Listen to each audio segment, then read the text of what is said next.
maanta waxaan booqanay mool cusub oo shaqadiisa ka socoto magaalada Dhuusmareeb. Inkastoo hadda uu gabagaba ku dhow yahay, waan galnay. waxaan rabnay inaan ka soo ogaano sida hawshiisa u socoto. inta badan way dhammaato.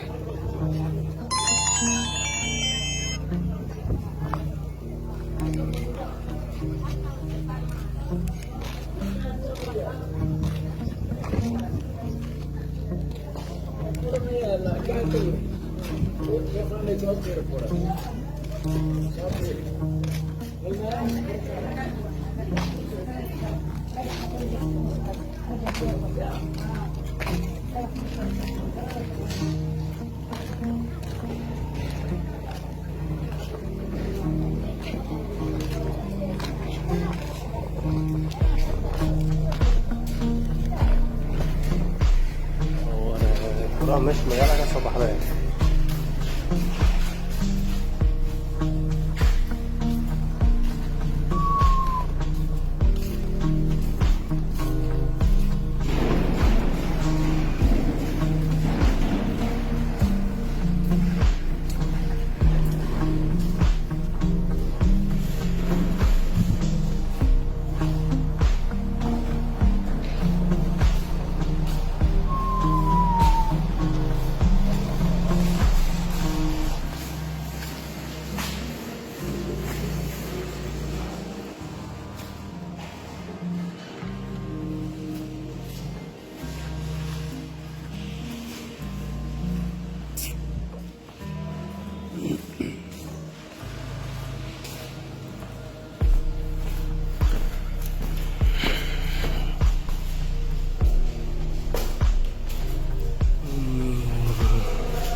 maxaa laga rabaa marka ma bacadlo mase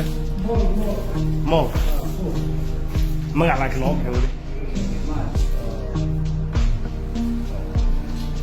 meeqa dukaana ku yaal meeqa soo koray hoos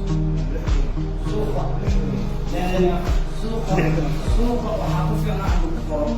suuqa Dhuusmareeb lixdii afar qol laga afar keen وصل على سجل فوق الغرض كويس وصل على المقطع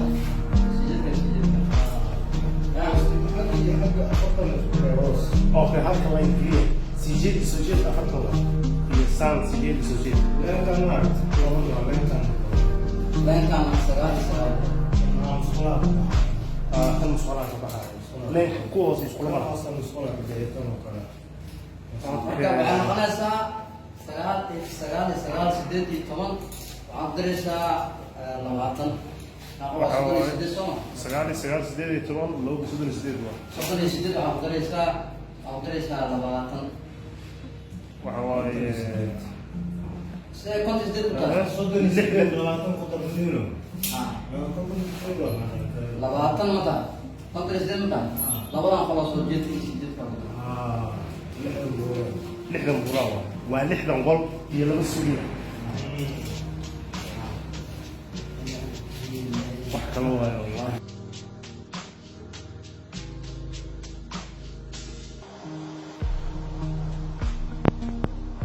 maanta waxaan booqanay mool cusub oo shaqadiisa ka socoto magaalada Dhuusmareeb inkastoo hadda uu gabagaba ku dhow yahay waan galnay waxaan rabnay inaan ka soo ogaano sida hawshiisu socoto inta badan way dhamaato waxa hadda u dhiman waxa waaye in la yara nadiifiyo kadibna toos ganacsiga loogu bilaabo moolkan waxaa laga hirgeliyey xaafadda Waaberi suuqii hore ee magaalada bartanka suuqa waa mool ka kooban 2 dabaq sida la sheegana 64 qol inuu ka kooban yahay moolka runtii waa moolkii ugu horeeyay ee laga hirgeliyay Galmudug taasaan dhihi karaa Galmudug oo dhan mool noocaana waa kiisii ugu horeeyay inuu yahay jeclahay haddaan qaldaneen waa 2 dabaq 64 qol shaqadiisa muddo la soo waday almost sanad inuu ku dhawaad jeclahay 9 bilood meelahaas la sheegay وقد dareemi kartiin isbedelkiisa sidoo yahay wuxuu diyaar u yahay in lagu shaqeeyo runtii waa ajaayib waa another level waa markii aan dhax galay aan fiiriyo qolalka baaxadooda wallahi waa wax mudan in la garab istaago wuxuuna ka qayb qaadanaa bilicda magaalada aad uu uga qayb qaadanaa waa waxaad jeclaanaysid waa inaad dhex gashid waa baar ku soo socotid marka ambar waxaa la sheekaystay injineeradii dhisayay meesha wallahi waxay iga sheegeen hawl culus inay ka qabteen muddo ay ku soo jireen hawshii haddeena gabagabo u marayso runtii waa wax ammaan mudan waaye magaalada aaday ugu baahneed markii loo eego mool noocan oo kale ah ama meel ay ganacsiga oo dhan iskugu kulmaan oo iskugu yimaadaan adeer inta albaab in lamida banaankan u furan yihiin oo kala jiro macnaha marka waxaan jeclahay hadda maadaama uu gabagaba marayo inuu video labaad u yeelan doono markii la dhameystiro shaqadii caadi loogu bilaabo inaan marka la booqan doono isku dayi doonaa haddii Ilaahay yiraahdo kusoo dhawaada moolka cusub magaalada Dhuusmareeb